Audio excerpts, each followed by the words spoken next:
안녕하십니까. 만나고 싶은 사람, 듣고 싶은 이야기 최혜심입니다. 김정한 목사입니다. 건강하세요.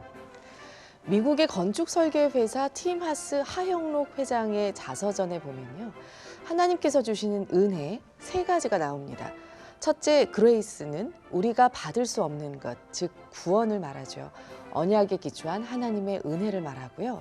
둘째, 멀시는 우리가 마땅히 받아야 될 것을 받지 않는 것, 즉 예수님께서 십자가를 대신 지심으로 우리가 받아야 될 벌을 받지 않게 됐다는 것이고요.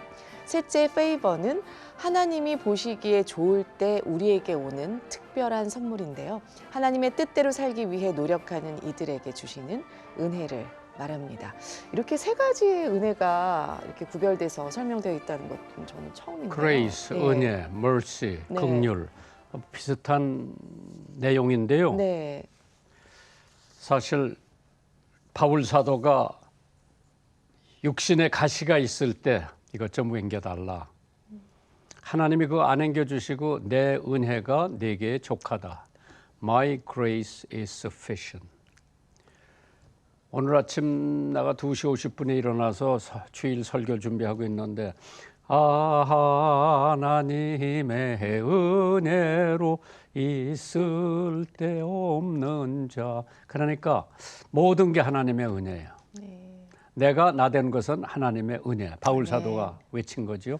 그러긴 때 그 은혜, 그 다음에 하나님의 긍휼, 또 favor, 예. 하나님의 뭐 동정 여러 가지를 봤을 때 하나님의 은혜 아니고는 우리가 살 수 없다.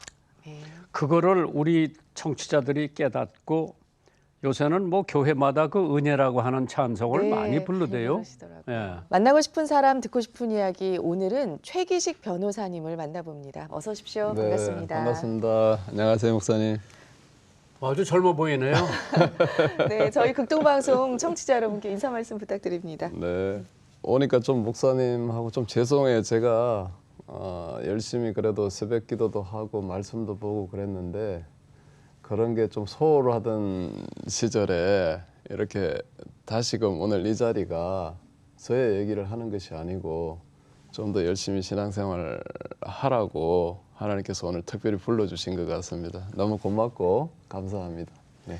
국가고시 패스해가지고 검사가 되고 이제 그거 마치고 변호사가 되시고 앞으로 아마 정치하실 것 같은데 이런 거 다 거치면서 사모님이 뭐라 그래요? 작년 7월에 아버님께서 이제 97세로 돌아가셨어요. 장수하셨네요. 네, 어머니는 2010년도에 돌아가셨고, 그러니까 아버님 혼자 한 12년 이제. 그러면 변호사님이 장남이시고 제가 막내입니다. 막내. 네, 아버지가 43살에 저를 얻으셨죠. 네, 그리고 나는 우리 어머니가 43살에 낳았어 나를. 목사님은 또 동창이요. 예? 아니 그런데 이제 그 어렵게 시험 봐서 검사가 되시고 네, 우리 대통령은 뭐 9번 봤다며? 네, 저는 5번 만에 1차 시험을 합격했습니다. 네. 그렇게 힘들게 봐가지고 이제 검사를 하고 부장검사 하시고 이제 변호사를 하시고 해보니까 나라 위해서 좀 봉사해야 되겠다. 그래서 과천 네, 네. 당 뭐 그런 게 있죠. 의왕 과천 의왕과천, 당협의회 네, 당협 위원장. 위원장. 예, 예.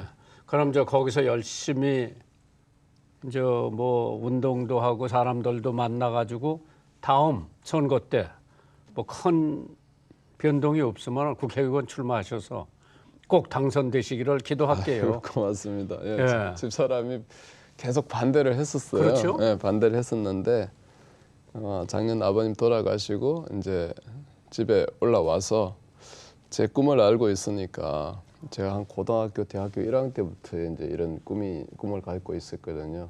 그런데 이거 안 하면 후회할 것 같냐? 그래요, 좀 후회가 될 것 같다. 그러면 또 나를 좀 원망할 것 같냐? 그래, 조금은 원망이 되지 않겠나? 내가 하고 싶은 거였는데 그랬더니 집사람이 고민하더니만 그래, 후회하지 마시고 한번 열심히 해보세요. 그렇게 해서 작년 8월부터 이제 목사님 시작을 한 거죠. 그렇죠. 예. 그런데 나는 이제 변호사님 소개받은 게 율촌에 네. 장로님께서 네. 좋은 분이니까 나들 한번 만나보라고 그러시더라고. 네. 참 그분이 극동방송 우리 장학재단의 골프 대회도 여러 번 도와주시고 또 그 사모님이 암에 네. 투병하고 계실 때 네. 제가 병원에 가서도 기도해드리고 네. 또 댁에 가서도 몇 번 기도해드리고 그러다가 1년 더 사시고 하나님 앞으로 가셨어요. 네. 우창록 변호사님은 제가 고신에서 신앙생활을 했습니다. 어릴 때부터 시골 교회가. 그래서 대학 왔을 때 종로에 있는 서울중앙교회에서 저는 대학생으로 네. 우창록 장로님 그때 이제 부장집사 대학부 지도 부장집사님으로 만났고요. 고시 공부할 때 저에게 가장 큰 힘이 되어 주셨고 그 사모님 돌아가신 사모님께서 정말 저를 많이 예뻐해 주셨습니다. 예, 그 아이들은 제가 또 주일학교 교사로 네. 또 지도하기도 하고 예. 예, 그렇습니다. 지금 법무법인 산지에서 변호사로 일하고 계신데요. 네, 거의 크리스찬 변호사분들이 많이 있으시다고 들었어요. 네, 산지는 이제 우리 지금 대표로 계신 이영경 대표 변호사님이 네. 판사 출신인데 여성 변호사 협회 회장도 하셨고 예. 그분이 이제 신앙을 그 온누리 교회에서 신앙생활을 하셨고 이제 하영조 목사님한테 법무법인을 만드는데 이름을 하나 지어주세요. 그랬더니 그 갈렙의 그 고백 이산지를 내게 주소서 거기에서 이제 산지라는 이름을 하영조 목사님 돌아가시기 전에 네. 그 이름을 주셔가지고 지금 크리스찬 변호사들 한 15명이 같이 근무를 하고 예. 있습니다. 검사 시절과 변호사의 차이점이 좀 있으실 것 같은데요. 검사 시절에는 아무래도 뭐 갑의 위치에 있죠. 아무래도 많이 내가 공격하고 내가 내 시간을 내 마음대로 컨트롤할 수 있지만 변호사는 철저하게 좀 을의 입장이고 또 판사님, 검사님이 원하시는 시간대에 저희가 움직여줘야 되고 네. 그런 게 있고 아무래도 보수적인 측면에서는 검사할 때보다는 조금 더 많이 벌고 있고 그렇습니다. 네, 처음 법조인의 길을 선택하시게 된 이유가 있으신가요? 고등학교 1학년 때 네. 자취방에서 네. 고등학교 1학년 읍내에 나와서 자취를 하고 있는데 네. 그 자취방에 우리 제 바로 위에 형님 6살 차이가 나는데 다시 태어난다 해도 이 길을 하는 고시 합격기를 사놓고 가셨어요. 그래서 그걸 밤새 이렇게 읽어보니까 정말 소장농의 아들로 태어난 제가 인생 역전을 할 수 있는 뭔가 그 고시를 합격하면 네, 그래서 이제 그때부터 법과대학을 가야 되겠다 이렇게 생각을 했고 그때는 뭐 크리스찬으로서 뭐 순수한 그런 것도 있었지만 오히려 그것보다는 출세를 해서 네. 뭔가 아버지 엄마의 그 서러움을 좀 풀어주고 싶다 그렇게 해서 고시 공부를 하고 이제 고대 법대에 진학하게 된 겁니다. 그런데 율천 회장님이 저한테 소개할 때 최 변호사님은 뭐 검찰에 계실 때도 북한 관계를 하셨다 그래서 그럼 극동방송하고 뭐 얘기가 되겠다 네. 그래서 오늘 모셨는데 네. 검사 때 뭐 북한 관계 뭐 하셨어요? 북한 네. 전문가로 그거보다 제가 조금 그럼 왜 북한에 이제 관심을 가졌느냐 요것만 좀 말씀을 드리면 네. 고시를 이제 제 생각대로 열심히 했는데 안 되더라고요. 대학교 3학년 때, 4학년 때 졸업하던 애 그 이듬해 이렇게 4번을 연거푸 1차를 떨어지고 이제 5번째 시험을 보는 때에 그 6개월을 남겨놓고 저한테 인생에 큰 일들이 있었습니다. 그러니까 45살 되신 매형이 저희 정신적 지주였는데 갑자기 초등학교 동창들하고 마산에 헤드셔러 가셨다가 비보리어 폐혈증으로 하룻밤 사이에 돌아가시고 한 2달쯤 있다가 형님이 시골에서 비닐하우스 농사를 지어서 이제 저한테 공부할 돈을 보내주셨는데 경운기를 가지고 이제 이렇게 집으로 들어가는데 해걸음에 경운기가 잘 안 보이니까 뒤에서 터럭이 받았어요. 그래서 형님이 제 또랑으로 빠지면서 이제 식물인간 직전까지 가게 되고요. 그리고 이제 시험 일주일 전에 이제 저를 좀 열심히 챙겨주던 여자친구가 제가 잘 아는 분하고 교제에 빠졌다는 얘기를 제가 듣고 일주일간 이제 멘붕 상태에서 정말 힘드셨겠어요. 예, 그때 이제 하나님께 기도하면서 정말 잠을 잘 수가 없었는데 기도하면서 하나님께 수면제를 먹고 잠을 자는 상황에서 그날 밤에 이제 일요일 밤에 아기를 주일 밤에 듣고 월요일 날 수면제를 사서 먹고 그 다음 주일 날 시험을 봐야 되는데 화요일 날 밤에 하나님과 독대를 했죠. 이제 하나님 저 시험만 좀 보게 해주세요. 부모님들 저 시험 보는 거 이제 제 인생의 마지막 시험이고 떨어지면 군대를 가야 됩니다 하고 이제 기도하면서 두 사람은 하나님께서 그렇게 하신 거니까 의지적으로 잘 되게 해주세요 하고 또 기도를 하고 정말 한 30분 정말 울면서 간절히 기도를 했는데 그날 밤에 평안함을 주셨어요. 그래서 이제 자고 이제 주일날 시험을 봤는데 제가 한 번도 가보지 못한 건너지 못한 이 1차라는 강을 그때 건너게 된 거죠. 그리고 이제 1년 열심히 해서 2차 공부까지 통과하면서 제 자신이 잘나서 시험이 됐다고 자랑할 수 없을 만큼 이건 하나님이 나에게 특별히 주신 선물이다. 법조인의 자격은. 그렇게 생각하면서 하나님 그럼 이 선물, 이 법조인 자격, 이 그릇 안에 무엇을 담을까요? 라고 고민했는데 그랬더니 이제 사법연수원에서 딱 처음에 그 고민하는 중에 통일법학회라는 학회를 만나면서 이 통일이 저한테 가슴에 이제 들어와 버렸죠. 이제. 네. 그래서 그때부터 하나님 저는 그럼 통일을 준비하는 법조인이 되겠습니다. 이렇게 이제 딱 마음을 먹고 연수원을 수료하고 3년 군법무관 생활을 마치고 이제 진로를 정해야 되지 않습니까? 판사로 갈지 검사로 갈지 네. 통일 전문가가 되기 위해서 통일부로 갈지 국정원을 가야 될지 이제 고민을 해야 되는 상황에서 이제 밀양에 있는 아버지한테 제가 전화를 드렸죠. 아버지는 제가 뭐가 됐으면 좋겠습니까? 라고 전화를 드렸더니 아버지께서 야, 내가 18살에 할아버지 대신해서 일제징용을 다녀왔고 또 할아버지한테 받은 밭 70평으로 너희 6남매를 키워서 지금까지 내 인생이 너무 서러웠다. 그러니까 나는 네가 판검사가 돼가지고 내가 면사무소에 갔을 때 면석이들이 어르신 나오셨습니까? 하고 자판기 커피 한 잔 얻어먹는 거. 그게 내 인생의 소원이다. 그래서 이제 판검사가 되기로 하고 통일을 준비하는 뭐가 부서가 있는지를 찾아보니까 법무부 안에 통일 법무과가 있더라고요. 네. 그래서 이제 검사가 되면 아버지의 그 소원과 나의 이 비전이 맞아 떨어지겠구나 하고 이제 검찰을 들어오게 된 거죠. 근데 이제 목사님 말씀하신 것처럼 진짜 통일 법무과에서 검사하고 과장할 정도로 왔는데 하나님께서는 이제 2005년도에 독일 뮌헨에서 1년간 연수하면서 통일 독일을 보게 하시고 그 뒤에 또 중앙지검 공안부 검사로서 간첩사건 수사도 또 이적단체 사건 수사도 하게 해주셨고 네. 그 뒤에 또 독일의 베를린에 외교관 자리가 생겼어요. 그래서 통일된 독일의 외교관으로 2년간 또 베를린에서 이제 또 근무하면서 실컷 통일된 독일을 보고 통일 전문가들을 만나서 통일 한국에 대한 어떤 구상을 할 수 있도록 그럼 해주셨고. 검사 시험이나 뭐 고시 시험에 합격됐을 때 이미 결혼했습니까? 아직 안 했습니까? 군법무관 3년 차 때 결혼했습니다. 그러면은 사모님을 어디서 만난 거예요? 교회에서 만났죠. 교회 동생. 다니는 교회 오빠. 교회에서? 서울중앙교회 그 우창록 장로님 다니는 교회. 예. 그런 이제 만나서 네네. 뭐 다 이제 교회 댕기니까 네, 뭐 신앙은 같았을 거고 장인 장모 댁은 믿는 집이에요? 저희 장인 장모님 댁은 집사람이 4대째입니다. 예, 저는 제가 1번 타자였고. 그렇고 예. 아버지 전도 어머니 전도 하셔야 되겠네. 네, 그래서 이제 어머니는 제가 이제 고시 1차 합격하고 나니까 어머니 1차 제가 준비할 때는 이제 천지신명께 이제 신단수에 아침마다 물 떠넣고 비셨거든요. 1차를 합격하고 나니까 어머니가 그러시더라고요. 제가 제의를 했죠, 어머니한테. 엄마, 제가 2차까지 합격하면 예수 믿으시겠어요? 그랬더니 이제 엄마가 그래, 내 소원이 네가 고시 합격하는 건데 합격하면 내 예수 믿을게.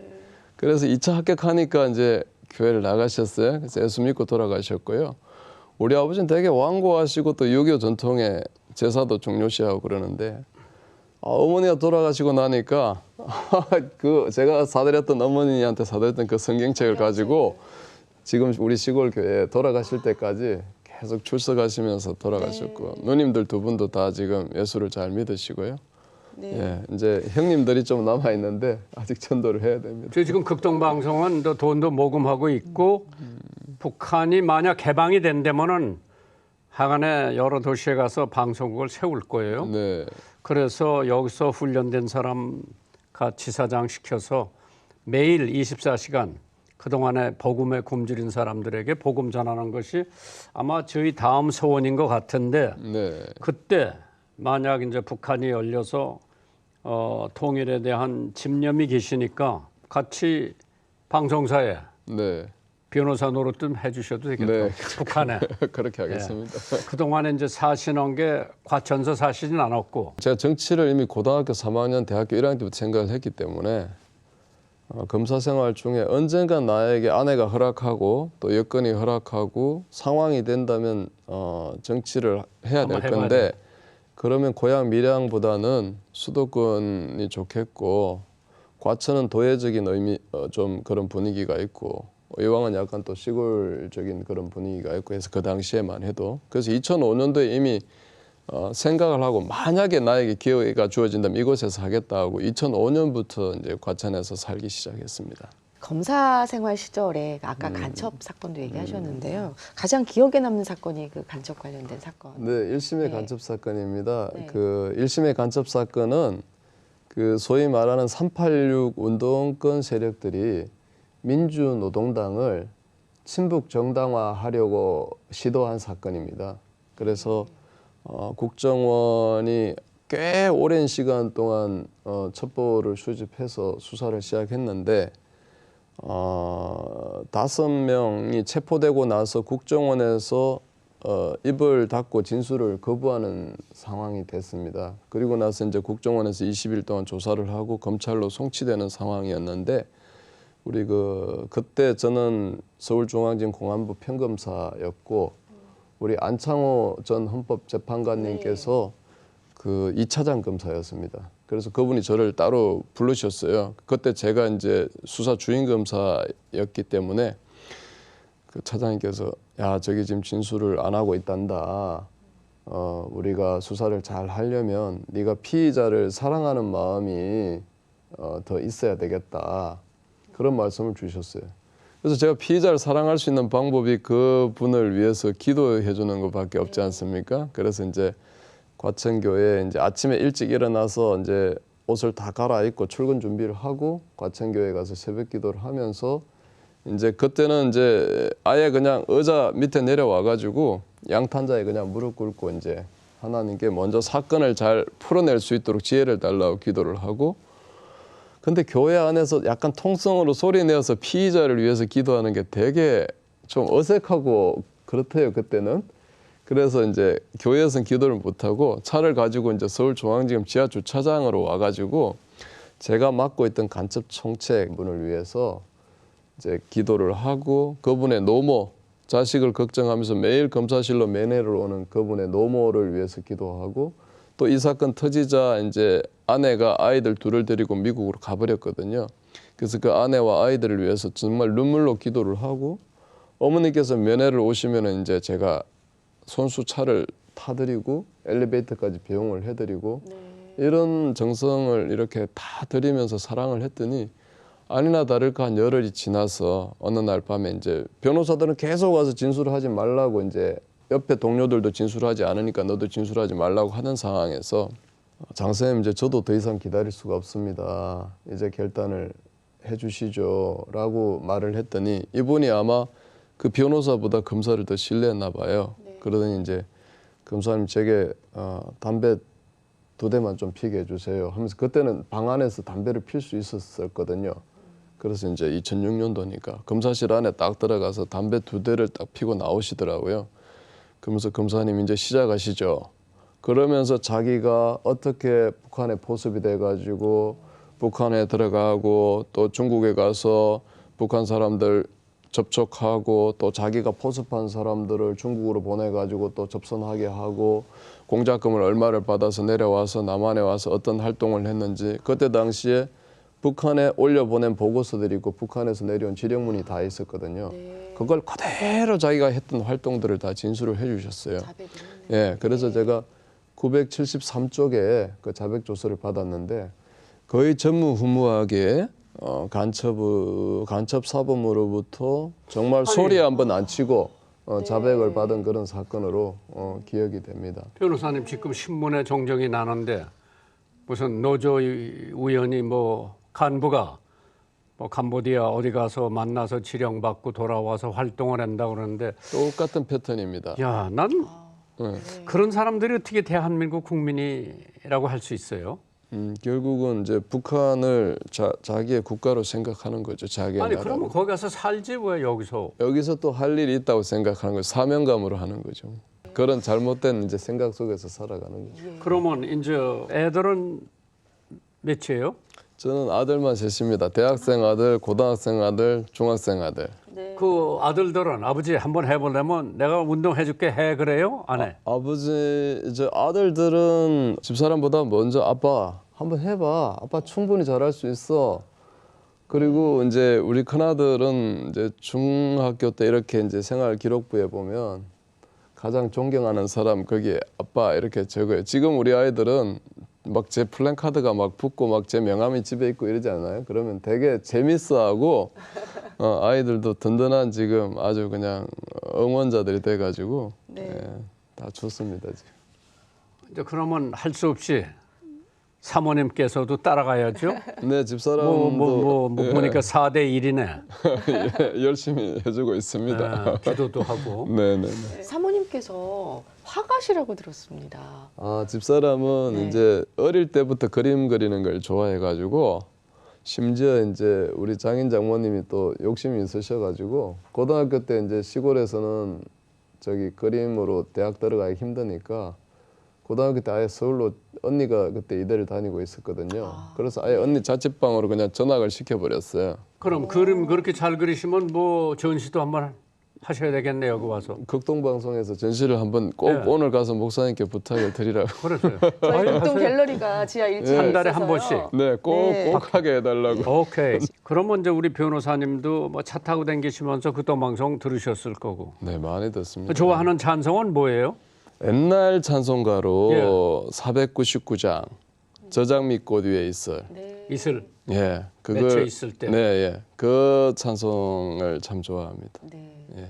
앞으로 하실 일들이 많이 있으시잖아요. 뭐 이렇게 바램과 어떤 꿈 비전들을 좀 나눠주시면 좋겠습니다. 어릴 때 참 많이 가난했고 또 부모님들이 성격이 안 맞아서 많이 다투시기도 하고 그래서 초등학교 한 3, 4학년 때부터 저녁에 교회에 혼자 앉아서 방석을 깔아놓고 울면서 기도하던 그런 저였고 또 참 힘든 상황 속에서 대학 시절까지 열등감에 사로잡혀 있었는데 하나님께서 어느 날 대학 캠퍼스에서 하늘을 바라보고 있는데 너 참 감사하지 않니? 그런 환경이 아니었으면 그렇게 열심히 살았겠니?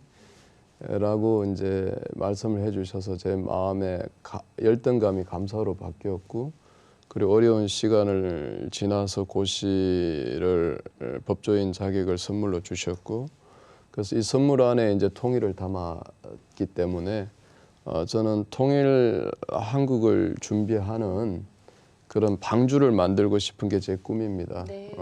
노아가 대홍수를 준비하면서 설계도를 그리고 하나님께 받은 설계도를 그리고 그 설계도에 따라서 배를 건조해서 그 대홍수를 이겨냈던 것처럼 요셉이 이집트에 7년 대기근을 준비해서 이집트를 또 주변 나라와 민족과 백성들을 살렸던 것처럼 어쩌면 쓰나미처럼 다가올지 모르는 통일 한국을 정부 부처에 있는 그 우수한 공무원들과 학자들과 북한에서 오신 탈북민들과 함께 통일 한국을 정말 북한 주민들이 2등 국민으로 살아가지 않고 정말 당당한 통일 대한민국의 국민으로 살아갈 수 있는 그런 정말 멋있고 자랑스러운 통일 대한민국을 미리 준비해 놓는 거 그게 제 사명이고 지금 정치를 하고자 하는 것도 그러면 그걸 변호사님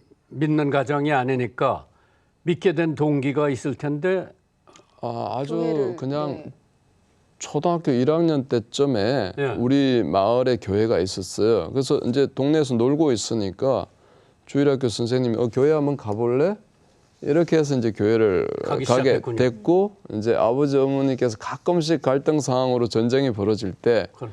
전쟁을 말리고 나서 이제 혼자 이제 교회 가서 울던 아이였죠 뭐. 예 그리고 이제 늘 그 하나님이 저한테 좋아가지고 학교 등교할 때도 늘 초원에서 일하시다 보니까 아버님은 약주도 하셨고. 예, 약주하시고 그럼 예, 예, 예. 우리 집 비슷하니까. 네, 네. 가난하게 살면서 네. 뭐 막걸리 잡수면서 인조인을 하시더라고. 네, 네, 예. 네.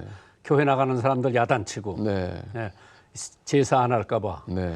그래서 이러한 상황에서 이제 믿음 생활을 하면서 이제 내 가정은 내가 믿는 가정으로 세워야 되겠다. 네. 그래서 이제 그걸 하시면서 네. 앞으로 내가 정치인이 된다. 뭐를 좀 개혁을 해야 되겠다. 그런 생각이 있으세요? 일단 정치인으로서는 지금 너무 우리나라가 그 좌우 또 저 세대 간, 지역 간 갈등이 너무 심하거든요. 어느 정도의 정치에 있어서 갈등은 필요하지만 너무 이 갈등이 너무 심해가지고 저는 통합이 가장 큰 화두인 것 같아요. 백성들의 마음을, 국민들의 마음을 하나로 좀 어느 정도 통합하는 게 일단 정치인들의 가장 큰 역할 중에 하나라 생각하고요.